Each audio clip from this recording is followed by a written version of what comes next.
Hi friends, welcome back to Snehitha kitchen. ఈరోజు వీడియోలో మనకి స్వీట్ తినాలనిపించినప్పుడు ఇన్స్టెంట్గా ప్రిపేర్ చేసుకునే హెల్తీ స్వీట్ రెసిపీని మీతో షేర్ చేసుకోవాలనుకుంటున్నానండి. ఈ స్వీట్ రెసిపీని తయారు చేసుకోవడానికి గోధుమ పిండి, షుగర్ ఉంటే సరిపోతుందండి. 10 నిమిషాల్లో స్వీట్ తినాలనే కోరికను తీర్చుకోవచ్చు. అది ఎలాగో చూద్దాం రండి.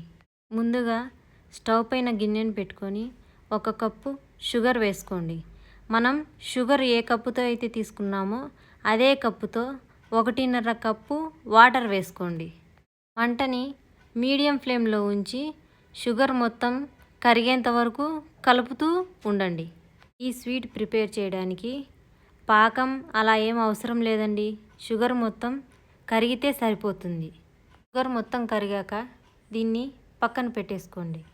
ఇప్పుడు స్టవ్ పైన ప్యాన్ పెట్టి మనం షుగర్ తీసుకున్న కప్పుతో సగం కప్పు నెయ్యిని వేసుకోండి.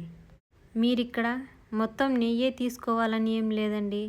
1/2 కప్పు నెయ్యి, 1/2 కప్పు ఆయిల్ అయినా వేసుకోవచ్చండి. ఇప్పుడు మంటని లో ఫ్లేమ్లో ఉంచి మనం షుగర్ తీసుకున్న కప్పుతో 1 కప్పు గోధుమ పిండిని వేసి పిండి ఉంటలు కట్టకుండా బాగా కలుపుకోండి.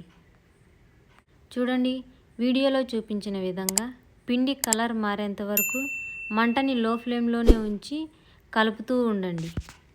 ఇప్పుడు ఇందులో చిటికెడంత ఉప్పును వేసి కలుపుకోండి. తర్వాత మనం తయారు చేసి పెట్టుకున్న షుగర్ సిరప్ని ఇందులో కొంచెం కొంచెం వేస్తూ పిండి ఉండలు లేకుండా బాగా కలుపుకోండి.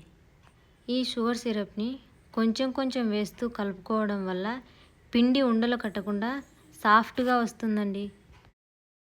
ఈ ప్రాసెస్ మొత్తాన్ని మంటని లో ఫ్లేమ్లో ఉంచే ప్రిపేర్ చేసుకోవాలండి. చూడండి, వీడియోలో చూపించినట్లుగా షుగర్ సిరప్ పిండి బాగా కలిసి ఇలా సాఫ్ట్గా అయ్యి ప్యాన్కి సపరేట్ అయ్యేటప్పుడు స్టవ్ ఆఫ్ చేసేసుకోండి. అంతేనండి, ఎంతో హెల్దీ స్వీట్ రెడీ అయిందండి. ఈ స్వీట్ని బాల్స్లా కానీ స్క్వేర్స్గా కానీ మీకు నచ్చిన షేప్లో సర్వ్ చేసుకోవచ్చండి.